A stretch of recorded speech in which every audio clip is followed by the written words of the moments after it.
Hello friends, welcome to ജോലീസ് കുലീന. നമ്മൾ ചക്കക്കുരു കൊണ്ട് പല വിധത്തിലുള്ള കറികൾ ഉണ്ടാക്കാറുണ്ടല്ലേ. ഇന്ന് സ്പെഷ്യലായിട്ടുള്ളൊരു കറിയാണ് ഞാൻ ഉണ്ടാക്കാൻ പോകുന്നത്, ചക്കക്കുരു മസാലക്കറി. അതിന് വേണ്ടിയിട്ട് ഞാനൊരു ചട്ടി അടുപ്പിലോട്ട് വെച്ചിട്ടുണ്ട്. അതിലേക്ക് ഏകദേശം 3 ടേബിൾ സ്പൂൺ വെളിച്ചെണ്ണ ഒഴിച്ചു കൊടുക്കുകയാണ്. അതിലേക്ക് കുറച്ച് കടുക് ഇട്ട് കൊടുക്കുന്നുണ്ട്. കടുക് നന്നായിട്ട് പൊട്ടിയതിന് ശേഷം 2 ചെറിയ സവോള ചെറുതായിട്ട് കട്ട് ചെയ്തത്, 1/2 ബൗൾ വെളുത്തുള്ളി, ഒരു വലിയ പീസ് ഇഞ്ചി, 3 പച്ചമുളക്, കറിവേപ്പില, ഇതെല്ലാം കൂടെ നന്നായിട്ട് വഴറ്റിയെടുക്കണം. എണ്ണ തെളിഞ്ഞ് വരുന്നത് വരെ നന്നായിട്ട് ഇത് വഴറ്റിയെടുക്കേണ്ടതുണ്ട്.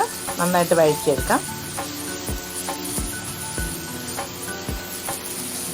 ഇപ്പോൾ ഏകദേശം ഒരു 5 മിനിറ്റ് ആയിട്ടുണ്ട്. നന്നായിട്ട് വഴറ്റി വന്നിട്ടുണ്ട്. എണ്ണയൊക്കെ നന്നായിട്ട് തെളിഞ്ഞ്.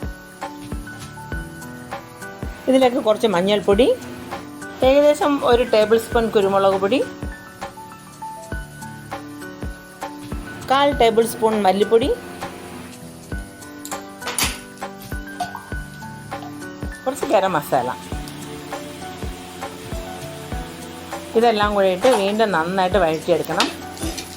എണ്ണ തെളിഞ്ഞ് വരുന്നത് വരെ നന്നായിട്ട് വഴറ്റിയെടുക്കേണ്ടതുണ്ട്. നന്നായിട്ട് വഴറ്റിയെടുക്കാം.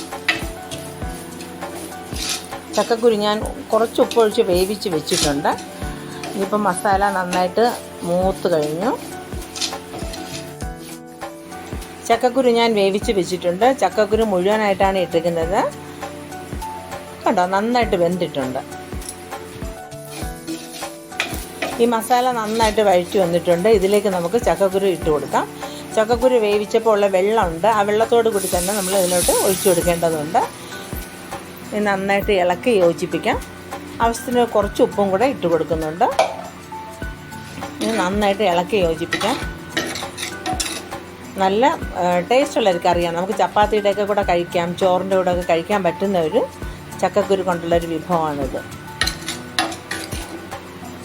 അത് നന്നായിട്ട് വഴറ്റി ഇളക്കി കൊടുക്കാം. എന്നിട്ട് നമുക്ക് കുറച്ച് സമയം അടച്ചു വെച്ച് വേവിക്കാം.